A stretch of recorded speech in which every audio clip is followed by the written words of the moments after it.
Alright, now let's take a look at our very last modulator, which is this vector control over here. I reset the sound back to analog saw in it. So we're back to a simple control. Now to enable vector, we need to turn off the solo point.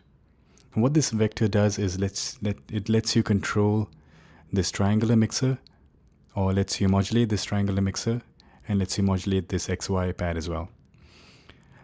What you can modulate, you can choose from here. So if I set to mix, it's only modulating this XY control.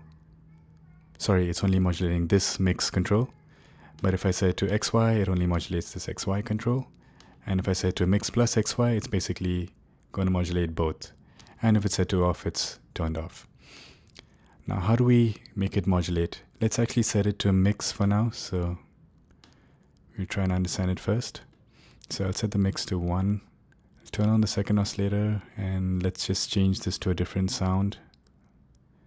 Let's say some kind of a square, and I'll also transpose this down an octave. So we have 2 oscillators.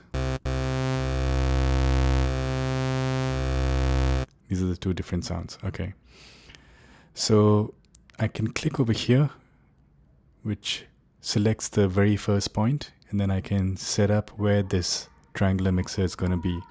So let's say it's only going to play the first oscillator. And now I can click on the second point, and then I can change this position to, let's say, oscillator 2. And now when I play a note,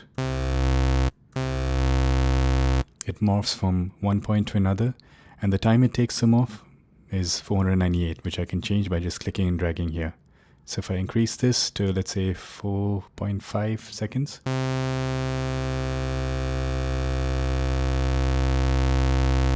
you can hear it takes about 4.5 seconds to morph from one sound to another. Now, what if I want to create more points? I can just right click here and say insert point to the right, and I have another point here. So let's say this is oscillator 1, this is 2, and 3, let's bring this somewhere here. So oscillator 3 is actually off, so we're not going to hear anything at all. Now S, when it says S on a point, it means this is the sustain point. So actually, when I play a note, it's just going to stay over here. It's not going to move on to number 3. So I can change this to S by just clicking on the top over here. So now let's play it.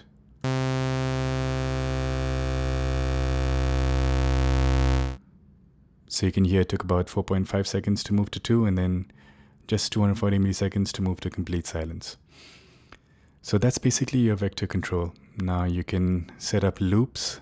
So this loop mode is off, so I can change it to forward, backward, or alternate. So in forward, it's basically going to loop this way. And you can see as soon as I turn on that loop mode, this L thing is lit up and showing you what it's going to loop.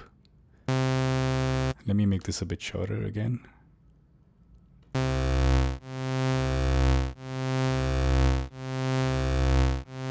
So that's basically moving in one direction. I can make it move backwards. Or I can make it go back and forth.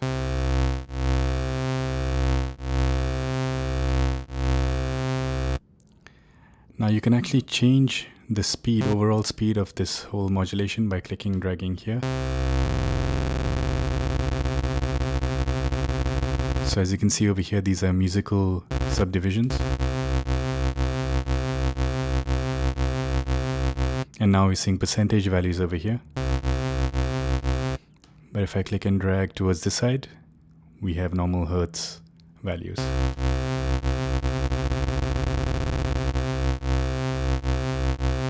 And I can click here to go back to default. You can create up to 16 points, I think.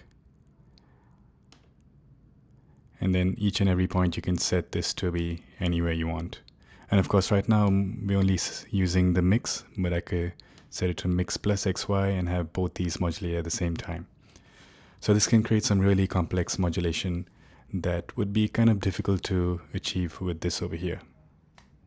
Alright, so that's pretty much all the features within the ES-2 synthesizer inside Logic Pro 9. Thanks for watching.